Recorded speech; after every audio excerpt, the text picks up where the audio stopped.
Shalom. All praises to Yahweh Bahashim, Yahweh Shai, Bahashim Rakakwadash.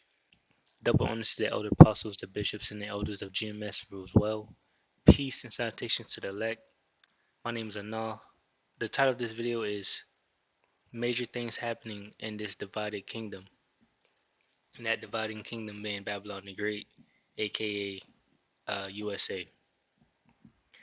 I have this article pulled up from the People's Voice. It says FBI, DHS, and DOJ covering up evidence Trump assassination attempt was inside job.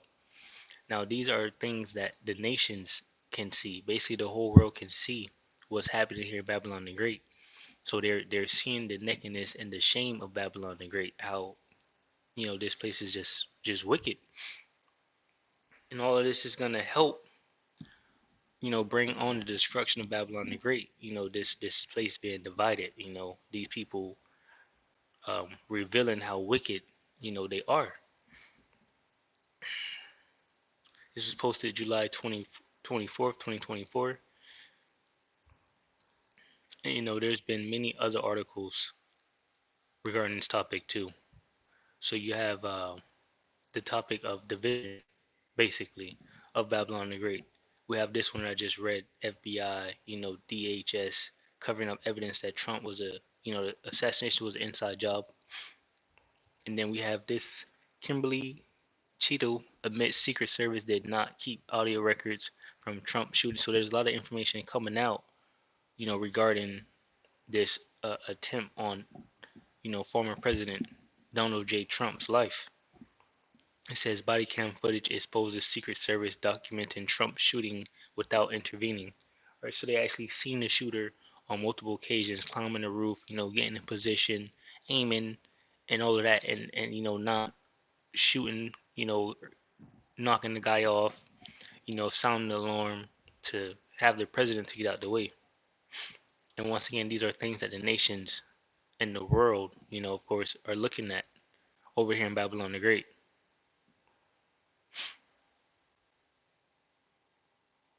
So we have the Secret Service director resigning over the attempt on Trump's life.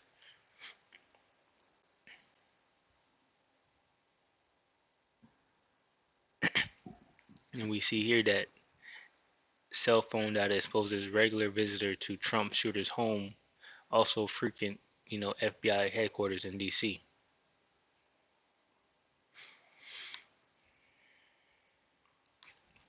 So it's basically, it's definitely looking like an inside job. And once again, as I keep stating, the nations, the world is watching. So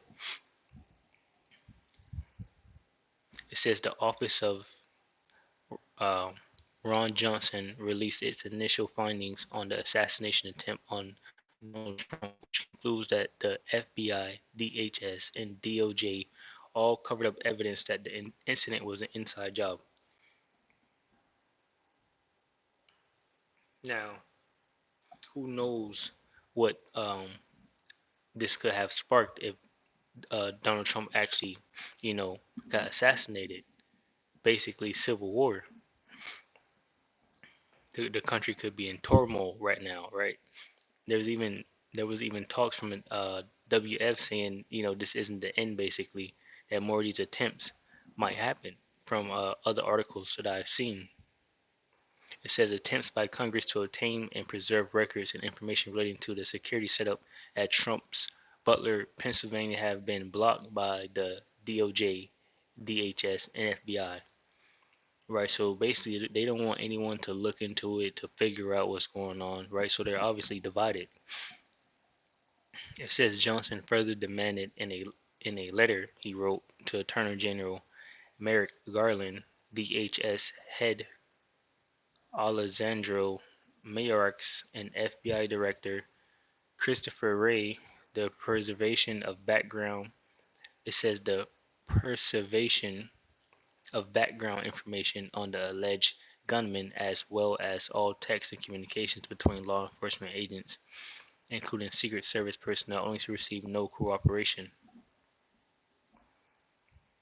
It says the lack of transparency from federal entities regarding the July 13th 2024 assassination attempt, which left former President Trump wounded, one rally goer dead, and two other spectators critically injured.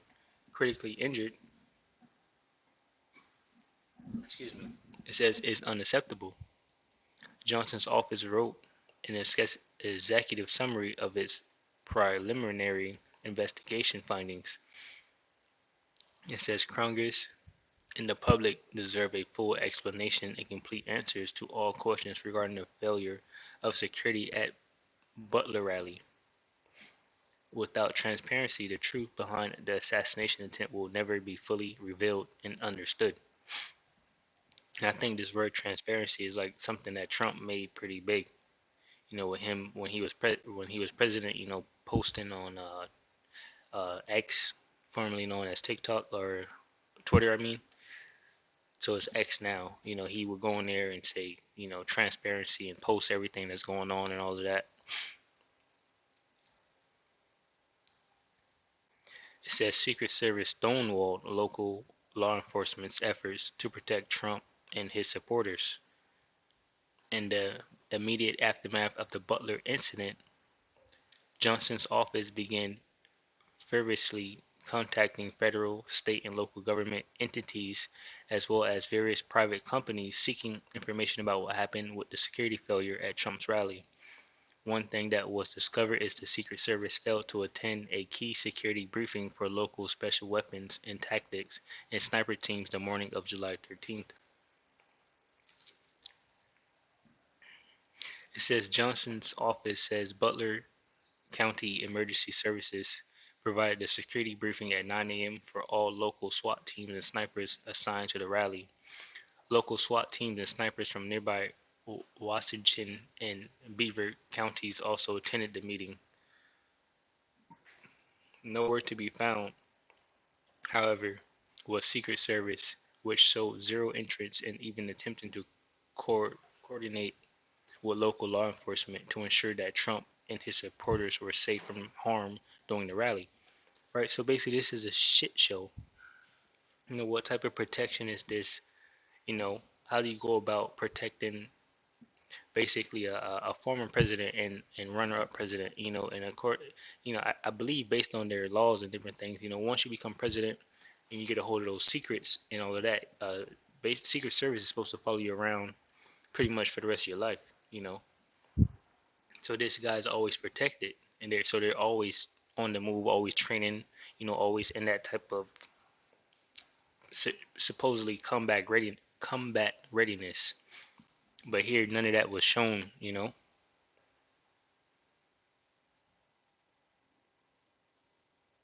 says local law enforcement confirmed that communications were soiled and not in frequent radio contact directly with Secret Service, and now the world is wondering why not, right? And that's pretty much what I said.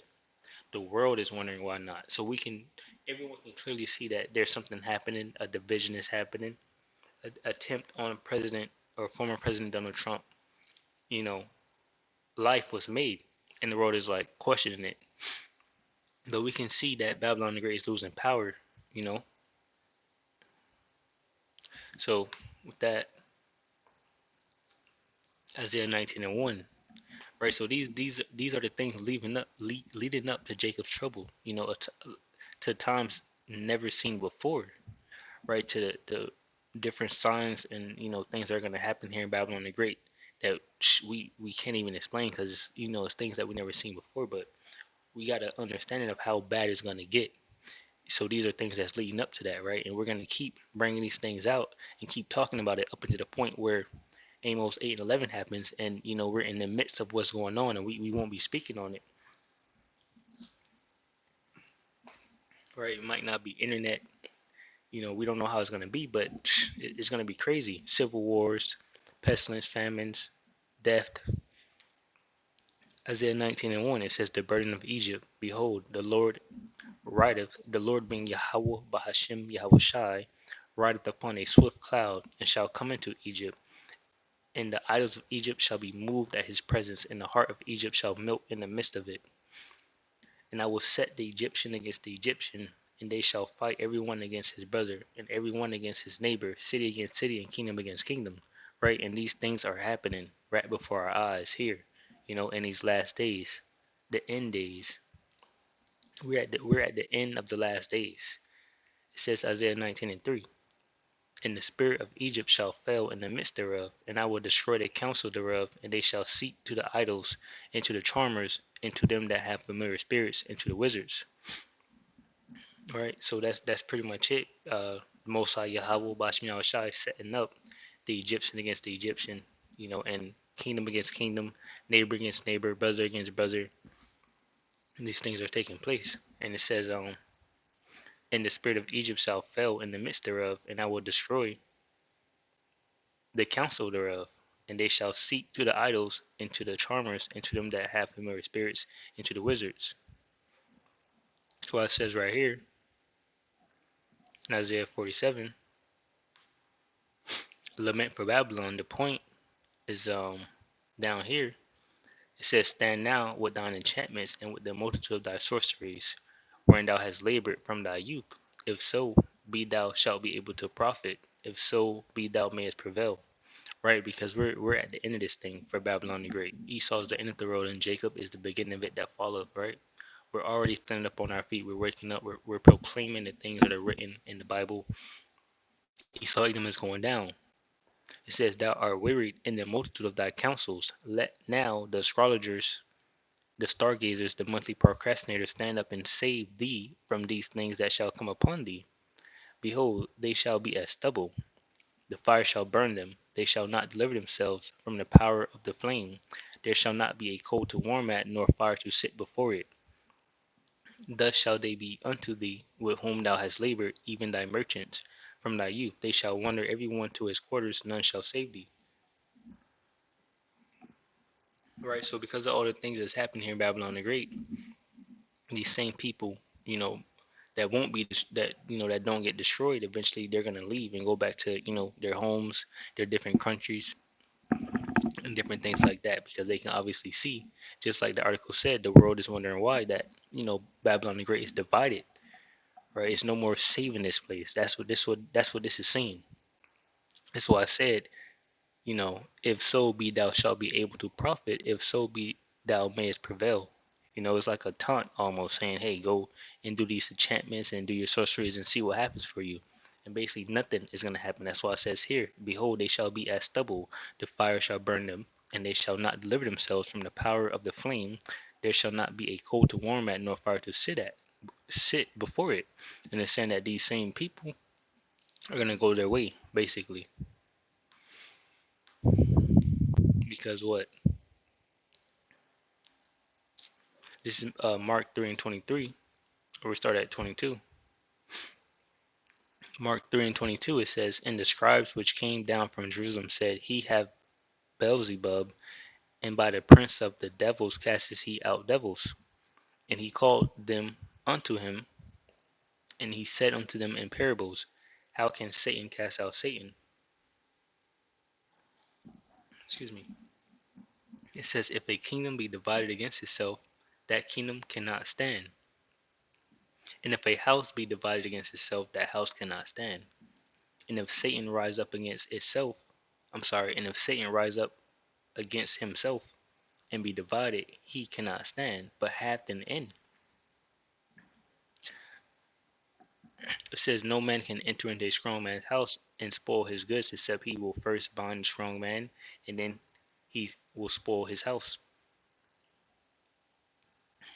So yeah, that's basically it. The point is, if a house divided against itself, it cannot stand, and that's exactly what's happening here in Babylon the Great. It says, Mark 3 and 27, no man can enter into a strong man's house and spoil his goods, except he will first bind the strong man, and then he will spoil his house. Let's get that in the KJV. I mean the NOT.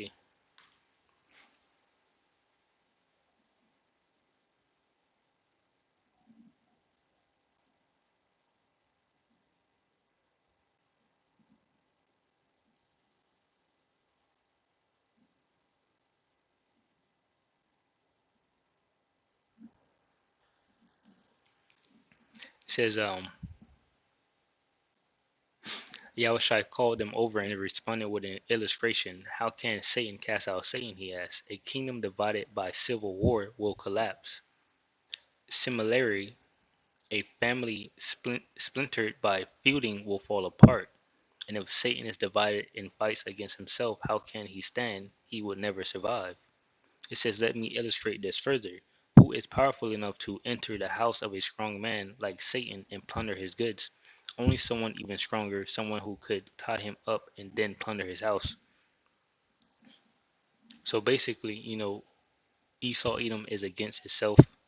Those that are already here, they're divided. The government powers, they're just divided. What they got, like Democrat versus Republican. So that's pretty much what's happening.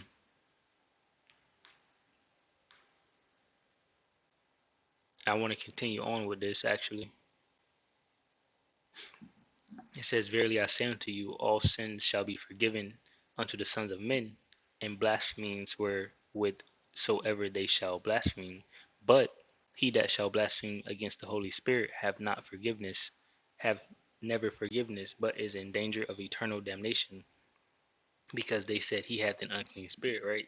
And it was by the Holy Spirit, through the power of Yahweh Bashmi Shai, that Yahweh Shai was able to do, these marvelous things that he did, right? And it wasn't because of a devil that they call an unclean spirit, right? And that's closely to blaspheming the Holy Spirit.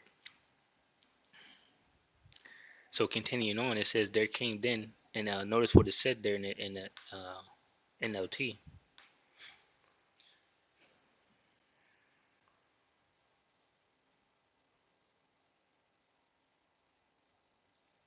It says a kingdom divided by civil war will collapse, right? And civil war is imminent, and they're talking about it. This is something that they want, and this division is what's causing it to happen. So it says, continuing on in Mark 3:31, there came then his brethren and his mother, and standing without sent unto him, calling him. And the multitude sat about him, and they said unto him, behold, thy mother and thy brethren without seek for thee. And he answered them, saying, who is my mother or my brethren? And he looked round about on them which sat about him, and said, behold, my mother and my brethren. For whosoever shall do the will of Yahweh Bashmi Shai, the same is my brother and my sister and my mother.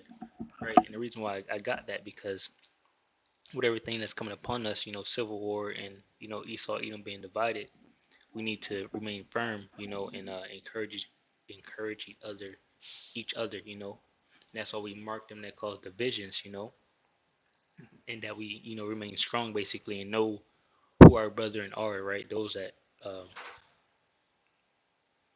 do the work, follow the Lord in sincerity and truth, right? With the correct breakdowns, because with everything that's happening, we just got to know, who we're dealing with basically. You got to be around somebody that knows exactly who the enemy is, basically, but we don't know where we'll be in that time, what will be happening. But for right now, we can see, like, okay, well, this dude, he has 100% doctrine. Oh, this dude, now he's going off. We reproved him like 3 times already, and he's still not getting it. We're moving on. Excuse me. So it's Matthew 24. And as he sat upon the Mount of Olives, the disciples came unto him privately, saying, tell us, when shall these things be, and what shall be the sign of thy coming, and of the end of the world, right? And we're at the end of the world, right? We're at the last days. It says, and Yahushua answered and said unto them, take heed that no man deceive you, for many shall come in my name, saying, I am Yahushua, and shall deceive many. And ye shall hear of wars and rumors of wars. See that ye be not troubled, for all these things must come to pass, but the end is not yet. It says, for nation shall rise against nation, and kingdom against kingdom, and there shall be famines, pestilence, and earthquakes in diverse places. All these are the beginnings of sorrows. Then shall they deliver you up to be afflicted, and shall kill you, and ye shall be hated of all nations for my name's sake. Right. So some of us will be martyrs. Majority of the elect, of course, will be protected and won't, have to deal with any of these things, because the scriptures tell us that we shall laugh at famine and destruction. It says, and then shall many be offended, and shall betray one another, and shall hate one another, and many false prophets shall rise. and shall deceive many.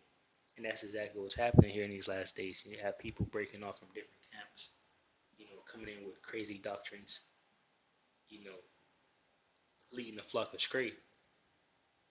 It says, and because of iniquity shall abound, the love of many shall wax cold. But he that shall endure unto the end, the same shall be saved. And this gospel of the kingdom shall be preached in all the world for a witness unto all nations, and then shall the end come. And that's good to know, because you even have President Vladimir Putin. He's pointing at the fact that the Israelites are waking up over here in Babylon the Great. In one of his interviews that he was giving, because of everything that's happening with Ukraine, United States, and them, he's saying you have more problems in the streets of your city, basically, right? So they're seeing what's happening, so that's a sign that this is coming to pass. It says, and this gospel of the kingdom shall be preached in all the world for a witness unto all nations, then shall the end come. And we're doing that through the internet mainly. And you have people like what is his name, Bishop Nathaniel, because you can't do anything against the truth but for the truth, so if he wants to waste his time and go all over the world and whatever the case may be, the Father's working. But at the end of the day, we got the internet, and they can see these things, TikToks and all of that. They definitely see it. Now, this is Exodus chapter 15, verse 14. It says, woe to the world and them that dwell therein. It says, for the sword and their destruction draweth nigh, and one people shall stand up and fight against another, and swords in their hands. For there shall be sedition among men, and invading one another. They shall not regard their kings nor princes, and the course of their action shall stand in their power. Right, and taking shots at Donald Trump is not regarding their kings or princes, right? But this is more so going into the civil war that's coming to Babylon the Great, when most of all of these different high-ranking level individuals might be put to the sword, basically, because of being lied to and different things. It says, a man shall desire to go into a city and shall not be able, for because of their pride the city shall be troubled, the houses shall be destroyed, and men shall be afraid. A man shall have no pity upon his neighbor, but shall destroy their houses with the sword and spoil their goods because of lack of bread and for great tribulation. Right? So that's pretty much it. That's definitely what's coming to Babylon the Great. Civil war, destruction, sedition among men, people fighting against themselves, civil war. So, with that, it's the point of the trumpet, a warning to be mindful of the things that's happening here in Babylon the Great. So with that, I want to say shalom to the elect, which consists of men, women, and children. Shalom.